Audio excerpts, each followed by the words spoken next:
ഉപതെരഞ്ഞെടുപ്പിൽ വയനാട് ലോക്സഭാ മണ്ഡലത്തിലെ കുറഞ്ഞ പോളിംഗ് ശതമാനത്തിൽ ആശങ്കയിലാണ് മുന്നണികൾ. ജില്ലയിലെ പ്രശ്നങ്ങളോട് മുന്നണികൾക്കുള്ള സമീപനമാണ് വോട്ടിംഗ് കുറയാൻ കാരണമെന്ന് രാഷ്ട്രീയ നിരീക്ഷകർ പറയുന്നു. വോട്ട് കുറഞ്ഞത് പ്രിയങ്ക ഗാന്ധിയുടെ ഭൂരിപക്ഷത്തെ ബാധിക്കില്ലെന്ന് കോൺഗ്രസ് നേതാക്കളും ആവർത്തിക്കുന്നു.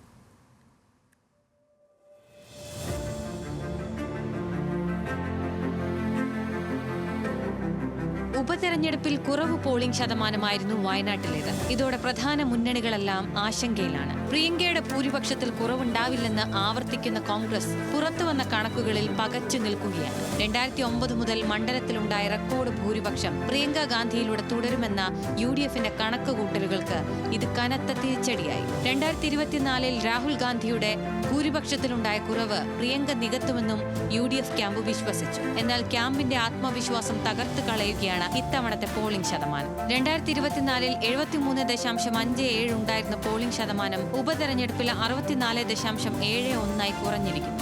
വികസന വിഷയങ്ങളിൽ മുഖ്യധാര രാഷ്ട്രീയ മുന്നണികൾ വർഷങ്ങളായി സ്വീകരിക്കുന്ന നിസ്സംഗത വോട്ടർമാരെ പ്രകോപിതരാക്കിയെന്നാണ് ഒരു വിഭാഗം വിലയിരുത്തൽ. നവംബർ 13 കേരളത്തിൽ നടന്ന ഉപതെരഞ്ഞെടുപ്പിൽ പ്രത്യേകിച്ച് വയനാട് പോലുള്ള സ്ഥലങ്ങളിൽ പോളിംഗ് ശതമാനം വളരെയധികം കുറഞ്ഞിട്ടുണ്ട്. അതിന് പല ഫാക്ടേഴ്സ് ഉണ്ട്. ഒന്ന്, വയനാട് പോലുള്ള സ്ഥലത്ത് വന്യമൃഗശല്യത്തിന്റെയും അതേപോലെ തന്നെ ബഫർ സോണിന്റെയും ഒക്കെ വിഷയം നിൽക്കുന്നുണ്ട്. അതിനെയൊന്നും രാഷ്ട്രീയ പാർട്ടികൾ വേണ്ട പോലെ അഡ്രസ്സ് ചെയ്തില്ല എന്നുള്ളൊരു സംശയം നിൽക്കുന്ന ജനവിഭാഗം ഇതിനോട് പോസിറ്റീവായിട്ട് റെസ്പോണ്ട് ചെയ്തില്ല. അങ്ങനെ ഒരു പ്രശ്നം നിലനിൽക്കുന്നുണ്ട്. തെരഞ്ഞെടുപ്പ് രാഷ്ട്രീയത്തിലേക്കുള്ള പ്രിയങ്കയുടെ വരവ് ചരിത്ര സംഭവമാക്കാൻ താരപ്രചാരണം നടത്തിയ കോൺഗ്രസിന് അതൊന്നും വോട്ടാക്കി മാറ്റാൻ കഴിഞ്ഞില്ല എന്ന സൂചനകളാണ് പോളിംഗ് ശതമാനത്തിലെ കുറവ് തെളിയിക്കുന്നത്. മല്ലികാർജുൻ ഖാർഗെ, സോണിയാഗാന്ധി, രാഹുൽ ഗാന്ധി അടക്കമുള്ള കോൺഗ്രസിന്റെ ദേശീയ നേതാക്കൾ എത്തിയപ്പോൾ ഉണ്ടായ ആവേശം വോട്ടായി മാറിയില്ല എന്ന് വേണം കരുതാൻ. പക്ഷെ ദുർബലമായ പ്രതീക്ഷയിൽ തന്നെയാണ് കോൺഗ്രസ് നേതാക്കൾ. ഇന്ത്യൻ ഇലക്ഷൻ കമ്മീഷണറും കേരളത്തിലെ ഇലക്ഷൻ കമ്മീഷണറും റിട്ടേണിംഗ് ഓഫീസറും അവരിറക്കിയ വോട്ടർ പട്ടിക പരിശോധിക്കപ്പെടണം. നമ്മൾ വോട്ടർ പട്ടികയിൽ പേര് ചേർത്തു, പല ആളുകളും വന്നിട്ടില്ല. അത് ഞങ്ങൾക്ക് സ്കൂട്ടി നടത്താൻ കഴിയില്ലല്ലോ, പരിശോധിക്കപ്പെടണം. 2, ഈ വോട്ടർ പട്ടികയിൽ 1200 വോട്ടുണ്ടെങ്കിൽ ഏതാണ്ട് ഒരു 60-70 വോട്ടർമാർ മരണപ്പെട്ടവർ ഡിലീറ്റ് ചെയ്തിട്ടില്ല, ടോട്ടൽ കണക്കിൽ വരുന്നു.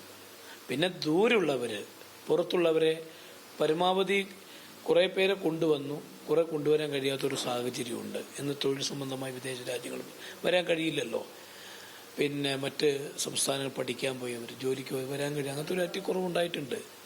അതുകൊണ്ട് തന്നെയാണ് ഒരു വോട്ടിന്റെ കുറവുണ്ടായിട്ടുള്ളത്. വോട്ടുകളിൽ കുറവുണ്ടായെന്ന ബോധ്യം LDFും ശരിവയ്ക്കുന്നുണ്ടെങ്കിലും CPIM കേന്ദ്രങ്ങളിൽ കാര്യമായ പോളിംഗ് ഉണ്ടായിരുന്നില്ലെന്ന ആരോപണം CPI ജില്ലാ സെക്രട്ടറി തന്നെ നിഷേധിച്ചു. വയനാട് ജില്ലയിൽ 576 ബൂത്തുകളിൽ ഉണ്ടായിരുന്നു. അതിൽ LDFനെ പ്രതിനിധീകരിച്ച് 2 ആളുകൾ എല്ലാ സമയവും ഉണ്ടായിരുന്നു. അങ്ങനെ ആൾ കുറഞ്ഞിട്ടുണ്ടെങ്കിൽ അത് UDFന്റെ ആയിരിക്കും. സിദ്ദിഖ് പറഞ്ഞ് തെറ്റിദ്ധരിച്ചിട്ടുണ്ടാവും. ഞങ്ങളുടെ ആളുകൾ എല്ലാ സമയത്തും ബൂത്തുകളുണ്ട്. വോട്ടിംഗ് കുറവ് NDA ക്യാമ്പുകളെയും അസ്വസ്ഥമാക്കുന്നുണ്ട്. K. സുരേന്ദ്രന്റെ ഭൂരിപക്ഷത്തെക്കാൾ വോട്ട് ഷെയറിംഗ് ഉയർത്തുക എന്ന ലക്ഷ്യം പിഴയ്ക്കുമോ എന്ന അങ്കലാപ്പ് NDA ക്യാമ്പുകളിലുണ്ട്. കഴിഞ്ഞ തവണത്തേക്കാൾ പോളിംഗ് ശതമാനം 8% കുറഞ്ഞത് കോൺഗ്രസിനുള്ളിൽ തന്നെ പ്രതിഷേധങ്ങൾക്ക് കാരണമായി കഴിഞ്ഞു. ന്യൂസ് മലയാളം, വയനാട്.